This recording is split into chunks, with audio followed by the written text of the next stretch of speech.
All right, welcome into another edition of Catching Up with Tommy Mack here on 1010XL's podcast platform at 1010XL.com. Of course, on their Facebook page as well at 1010XL, on demand on the site, and of course, streaming live on the Relevant app. Hello, Relevant. How you doing on the Jaguar channel? It's been a great year on the Jaguar channel. It's grown, a lot more members, very interactive, very cool stuff, and we're going to add more to it, no doubt about it, but great to be here. Great to be alive.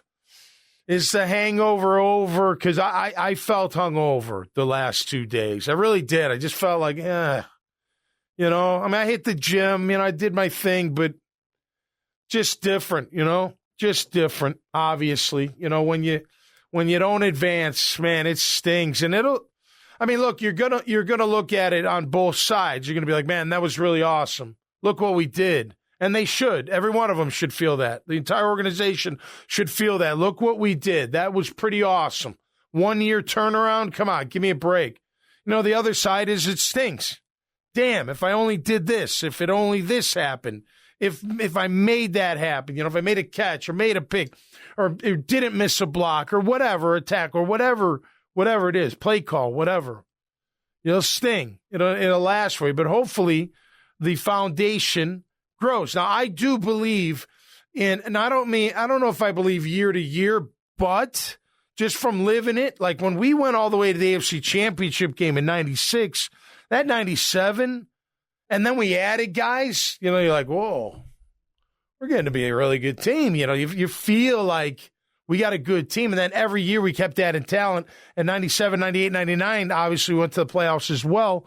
And then, AFC Championship game loss again, that time to the Titans. But it does transfer over, I think. Now granted, guys still got one of the hardest things for a team to accomplish is to not get sucked into the hype of a winning season. It happens to Super Bowl teams all the time, right?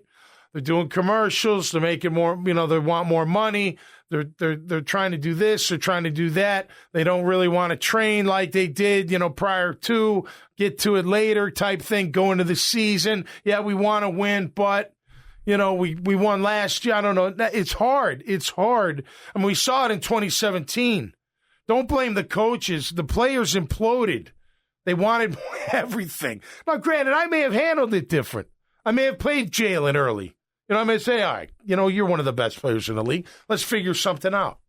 No, not after he brings the Brinks truck to the facility I don't know about, but you know what I mean? Look, it became individuals over team. And it can't be, hey, get all you want out of your individual, career. Make as much money as you can. Contract, marketing, I don't care. Everything. You want to be all pro? Make all pro. Pro Bowl? Make Pro Bowl. Great. But all of that is not more important than the success of the team. If you've got all those players buying into that, you've got a chance. There's no doubt about it. Doug's proven it in Philly. They went to the playoffs 2 years in a row after winning that Super Bowl. That's hard. That is a hard thing to do. And I expect them to obviously be really looking forward to next year, right? They're going to attack it. They're going to, look, we're going to have some tough decisions to make. No doubt about it. We'll get into that. Let's get into the game a little bit. Look, congratulations all around. I was upset. I was like, man. I was watching it by myself, too, at this party. It was not really a party. It was kind of a gathering. And it was outside, so it was a little chilly, but I kind of liked it because then I could just go out there. And a couple of the guys were out there, too. But some of it, I was just standing there watching it by myself, just like, so close. It's so close. Look, I think back to 96 when in the AFC Champ, we were so play here, play there. We're in the Super Bowl. And we would have matched up nice with Green Bay because they were a power-running team and play action, and we were built for that. It would have been a fun matchup. But nonetheless, look, it was a great year. We all thought, Graham, we said it before. Good morning, by the way. Hello, sir. How are you feeling? As a young generation Jag fan, how are my young peeps doing? It obviously sucks right now, and it stings, but if anyone's being realistic with themselves, yeah. If any of us had said back when the season was about to kick off, when we were all predicting how many wins and looking at the schedule and blah, blah, blah. Yep. If any of us had said, we're going to make it to the divisional round and take the Chiefs to the brink, we all would have signed up for that immediately, no hesitation with this year. Yeah. And by the way, in that whole time, you're going to realize you have one of the best coaches, best play callers in the NFL. Yep. You're going to realize you have a locker room that is significantly more together and more unified than 2017 was. And believe me. And more important than both of those, you're going to have a quarterback that's really ascending. We all would have signed up for that immediately. The fumble, he's a dog. He's a dog. Man. When he trucked that DB, he did, man. That's what I was talking. I want to see that kind of running, man. It worked. It worked. Look, they gave it their all. Obviously, the turnovers hurt. I'm looking at the notes. I went through it. I don't know why. I don't know why. I mean, you averaged 7.6 yards a carry on 19 carries. ETN at 6.2. Hasty was at 9. Just 4 carries, though. You know, he had that one big run. He had like a 35-yarder or whatever. Yeah. I don't know. You didn't. They ran it 30 times, 11 more times at 4.8. We couldn't. Pacheco, he's good. We couldn't stop him, though. I mean, that one run, man, you had him, and then he took off. He's a good player. Look, they're a good team. That's why look, they could have won this game. I'll never say should have. That takes away from the other team, in my opinion. The Chiefs made more plays. They made more plays. We could have made more. We had opportunities to make more. But they made the plays. Kelsey destroyed us. I mean, I don't know, you know. And by the way, and I'm going to get this off my chest.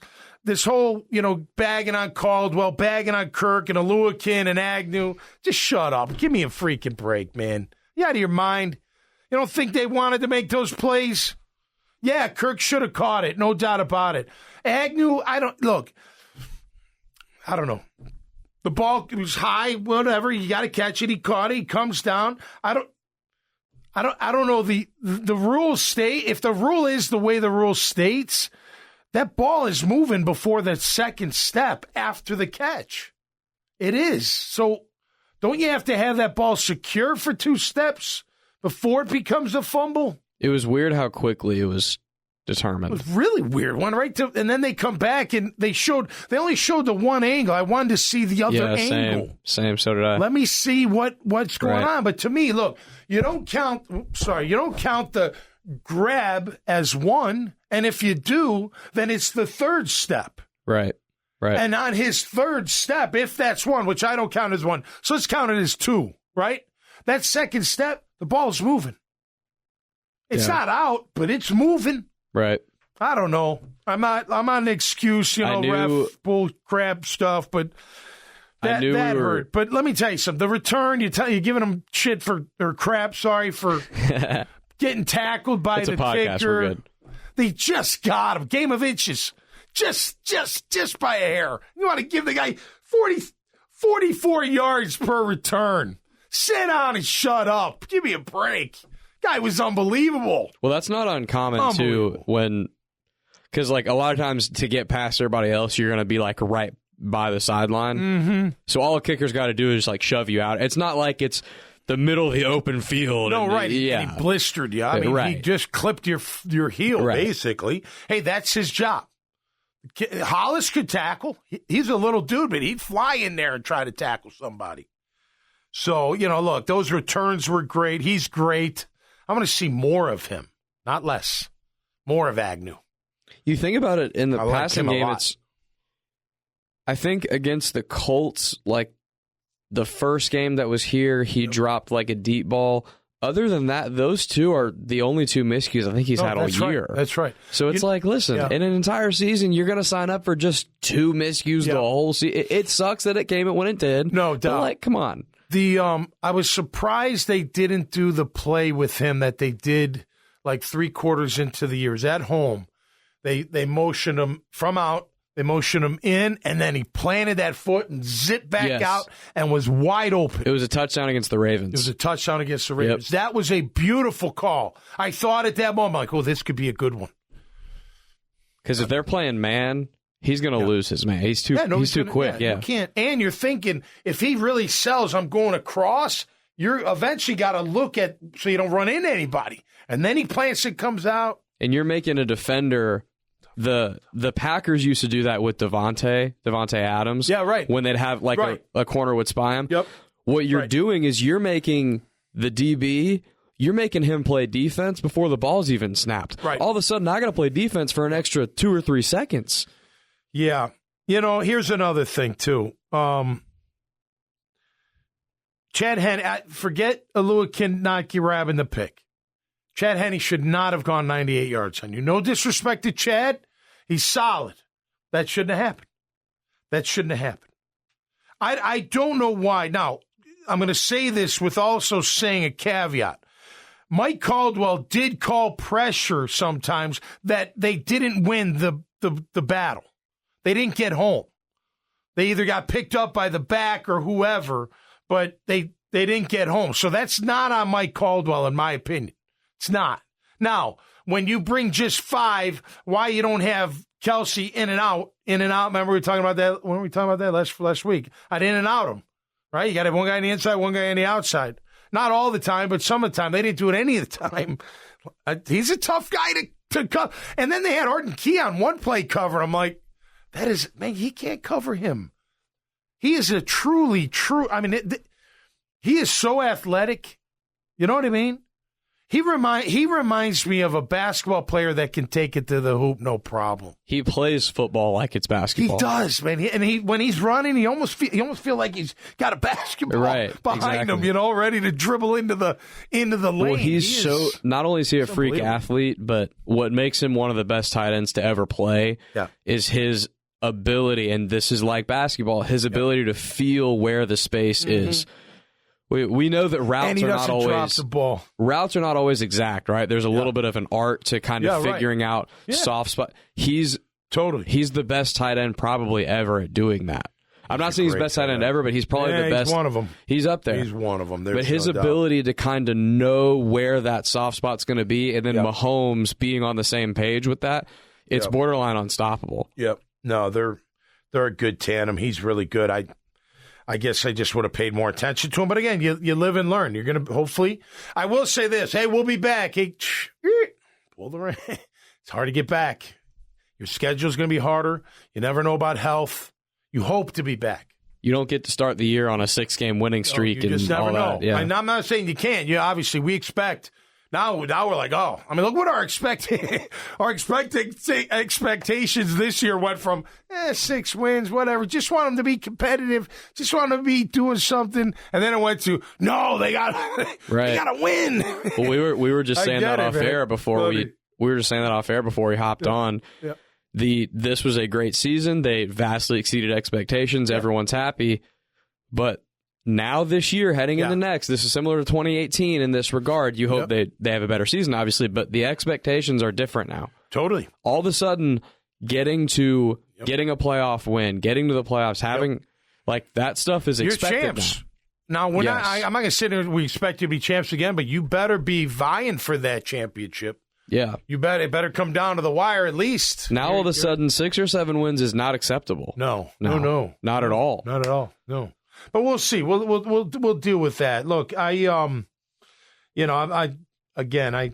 think what they did this year was great. You can be critical and also be really happy for them at the same time.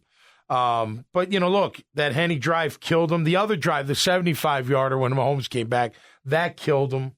The time of possession was about 11 minutes more than us. So take it for what it's worth. Obviously, you can't turn the ball over.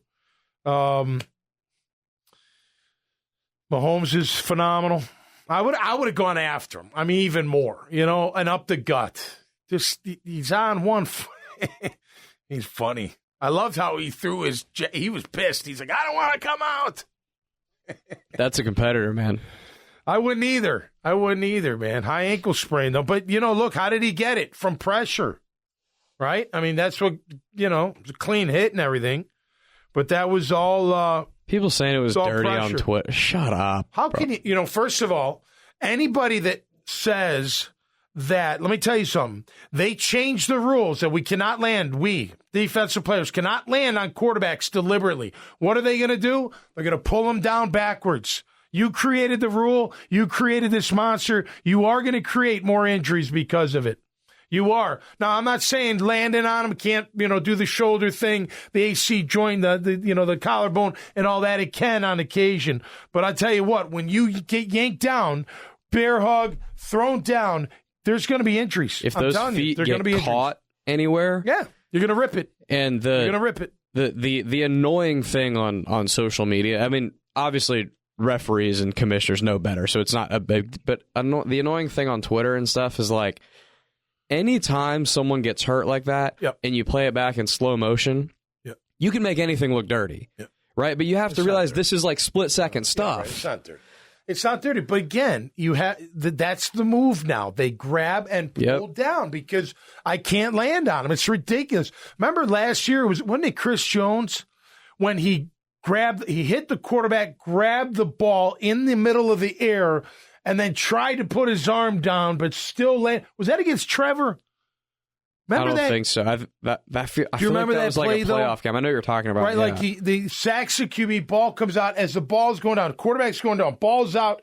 He puts it in this arm, and he's going down. He's trying to brace himself, but he couldn't, and they called him for I think I remember unnecessary roughness for landing on the QB when he was trying not to. Right, and it's like, bro. That's why guys are going to be rolling now. They're going to be. I'm telling you, it's not a good thing in my opinion. But hey, look. We took them to the 15th round. I got to give them that. They scored right away. What'd we do? We answered right away. That was impressive. That was very impressive. Hats off to Riley Patterson. Great job this year, man. Way to turn it around and stay strong throughout. 2 for 2. We'll take it. Logan Cook, man, the best punter in the league. One of them. He's up there. He is phenomenal, man. He is phenomenal. 2 inside the 20. 48-point average. He's there all the time. We don't talk special teams enough, but we know how important they are. No question about it. So, look, enjoy the rest of the playoffs. We'll be back Friday. We'll talk a little bit more because we are going to get into, look, what do you do with Jawan Taylor, Cam? You got Walker Little. You upgrade left guard. The interior. They struggled a little bit here and there, but you're going to, obviously you're going to keep who you got. You got Ben Barch coming back. You need more help on D. I'm telling you right now, it's so hard to play against the run in a 3-4 if your nose tackle is not an absolute beast. It's just really hard. And Devon Hamilton played pretty good this year. Fadasak, he must have been hurt most of the year. We need a lot out of him. I mean, he was a big-time free agent signing, and Doug even called him their number one target, I believe, after they signed him. They really wanted him, and when he was in there and healthy, he was good, but not enough. No, we need him healthy. I don't know what that is, but we got to get him. You and I talked about this at the beginning of the year. Yep. That was the one thing at the beginning of the year that Doug and Trent they were kind of like, no, it's a passing league. Right. And it's like, listen, man, you're in a division with Derrick Henry and Jonathan Taylor, man. I understand it's a passing league. I get that. But if the Chiefs in the playoffs are going to run for 4 or 5 yards of carry on you, Mahomes is going to bury you after that. Right. You have to stop the run. You have no choice. No, there's no doubt about it. That's the one thing that even from back in the offseason, I was like, I don't agree with this at all. Yeah. That was the one thing I didn't like. Well, especially in a 3-4. I mean, you got to stop the run at 3-4. It's just it's like playing nickel and trying to stop the run. They usually get a hat on a hat. It's really hard to stop the run in nickel. It's hard to hit the lineman, get rid of them, and make a play for little or no gain in nickel because a lot of times they come off free. It is what it is. But look, I think they've got some tough decisions to make. I think they've got some not so tough decisions to make. Shaq Griffin's not a tough decision, I don't think. That's kind of weird. What would they just tell him don't come back? It's you know what I mean? Was he still hurt?